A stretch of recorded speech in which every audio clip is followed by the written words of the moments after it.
The boy had only taken one bite of the cafeteria's stewed meat when a tooth popped right out of his mouth. He insisted it wasn't his. It wasn't until he got a good look at the round, meaty lump in his bowl that he realized what was going on. Stew. Oh, it's people. It's stew. It's people. It's people.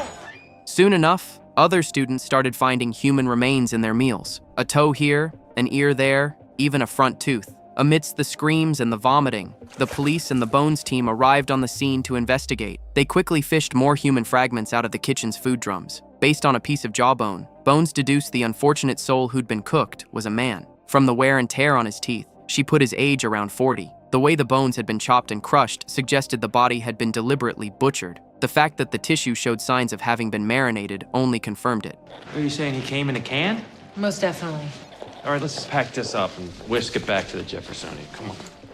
Booth and Bones paid a visit to the food company that supplied the school. The person in charge explained that this particular batch of stew had been produced recently. As soon as they got wind of the problem, they'd recalled every single can from the same lot. Given that none of the human tissue fragments found were longer than about 2.5 inches, she figured it must have been the meat grinder. But their operation was an assembly line without any surveillance cameras. The company's president, Sam, was flying back from out of town and would give a full account when he arrived. Meanwhile, Bones turned up another fragment, a piece of vertebra. This meant every single can in that batch could potentially be contaminated. How could something this serious have slipped through quality control? The company rep explained that this batch was slightly lower grade, so it was destined for secondary markets, like institutions, rather than retail stores. Booth couldn't help but frown. Public schools are a second-tier market.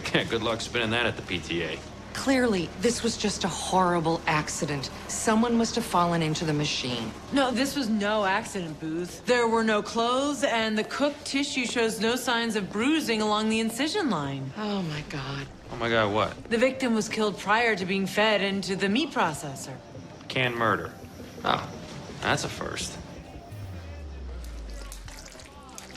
Soon, all the cans were brought back to the lab. Daisy identified a piece of the victim's forehead bone and found signs of having been reshaped. Under the microscope, it was clear this remodeling was old. The incision matched the scar from a craniotomy. In other words, the victim had undergone brain surgery. Oliver noted the surgery was exceptionally well done. The diamond-shaped cut had no jagged edges. There weren't more than 3 neurosurgeons in the world capable of that level of precision. Following that lead, they quickly identified the victim. Howard, a 41-year-old who'd had surgery for anosmia years ago. He also wore several hats: chemist, biologist, psychophysicist, and food scientist. His invention, lava freeze, had been all the rage. His business partner Agatha had reported him missing 5 days earlier, so Booth and Bones headed to their shared workspace to investigate. The place was a hub for developing trendy food items. Agatha seemed to be expecting them, even knowing Howard had ended up in a can of stew, but she denied being the killer. As a dietitian with hyperosmia, she'd smelled the stew and disinfectant on Booth and Bones the moment they walked in and guessed they might be from the coroner's office. She also mentioned that the stew recipe was something she and Howard had developed together. Booth ventured a guess at a motive. With Howard dead, all the profits would go to her. Agatha countered that she was just an employee, earning a small percentage, so she had no motive. Following that line of thought, she revealed Howard had recently been working on a project even more lucrative than lava freeze, though he hadn't shared the details with her. Agatha offered to use her nose to analyze the recipe if they needed help. Booth politely declined, produced a search warrant,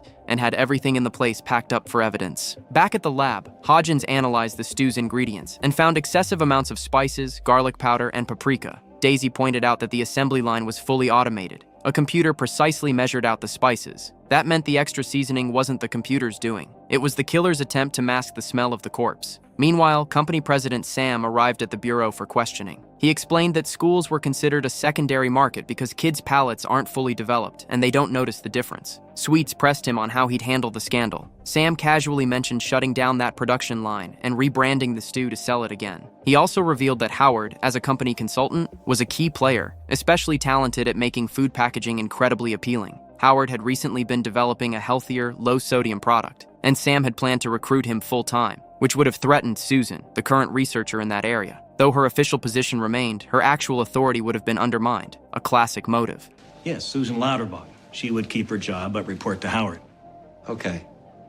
So she was passed over for the promotion after working for you for years. Susan, however, insisted she was innocent. She admitted disliking Howard. She'd worked her whole life without a promotion, only to have him steal the spotlight, but she'd never kill over it. Besides, when the murder occurred, she was out of town researching alternative proteins using invertebrates, basically adding bugs to food to cut costs. She'd been pulling an all-nighter with a dozen other researchers, even developing tasty, calorie-free snacks like fried crickets. Back in the lab, Oliver noticed that the victim's right forearm and hand showed partially healed comminuted fractures. Under the microscope, these fractures appeared to be about 2 weeks old. Medical records confirmed Howard had been treated for a fall around that time and given painkillers. But common sense suggested a fall would more likely cause a Colles fracture. Comminuted fractures usually result from blunt force trauma. If someone had struck his hand deliberately, why would he hide it? Hodgins guessed he might have been afraid that if word got out, something worse would happen, like murder. Bones agreed with their reasoning, leaving them to continue their work. Booth, meanwhile, had confirmed Susan's alibi, clearing her. But he discovered Howard had recently filed a police report, claiming someone had been following him and had slashed his car's front tire. A week later, he'd been attacked, resulting in the hand fractures. Police tracked down the car model and license plate number Howard provided. Oddly, the DMV had no record of it. Sweet suggested that Howard, stressed from being followed, might have misremembered, perhaps confusing letters for numbers. He could provide a list of similar plate numbers as a starting point. Elsewhere, Hodgins, digging through Howard's computer, found formulas for new products he'd been researching before his death. Considering some snacks are worth billions, the recipe itself could be a motive. They tasted all the samples. One, in particular, killer bacon, was so good it tasted like bacon frying right in your mouth. It would be a guaranteed hit, but then they were stunned. Test results for this product showed a string of angry emails from someone named Raymond, accusing Howard of delay costing him millions, threatening to make him pay if he didn't deliver the product immediately. More bizarrely, according to a patent application, this killer bacon wasn't even edible. It's a bacon-flavored sexual lubricant. Definitely worth killing for. Oh, God. Raymond was soon brought in for questioning, but he denied killing Howard. He claimed he'd simply signed a contract to order the bacon-flavored lubricant and was planning to expand into related products like condoms and perfumes. All business opportunities Howard had brought him. The threatening emails were just a tactic to pressure Howard into delivering faster. He emphasized he was a shrewd businessman and wouldn't answer questions without his lawyer present. Back in the lab, the team, now over their initial shock, continued examining the bones. Oliver found the victim's right clavicle had been chopped into 3 pieces, with a pre-mortem puncture wound on the upper inner side. If the blow came from the front at a downward angle, the implement would have pierced the subclavian artery and entered the aorta. In other words, he bled out. Meanwhile, Sweets noted that Howard's tire had been slashed less than a month before his death. This could be a classic escalation. First slash the tires, then slash the person. Maybe the lab could determine if the same tool was used. Oliver made a cast of the damaged area on Howard's car tire and scanned it into the angulator system. The scan revealed a blade width of approximately 1.5 inches, serrated on one side, straight on the other, with a slight curve. Hodgins analyzed microparticles from the tire fragments and found traces of honeysuckle, forsythia, and hibiscus. Angel immediately thought of gardening tools used for cultivating such plants. I know what this is. I use this tool when I plant. The tire was stabbed by a Japanese garden knife.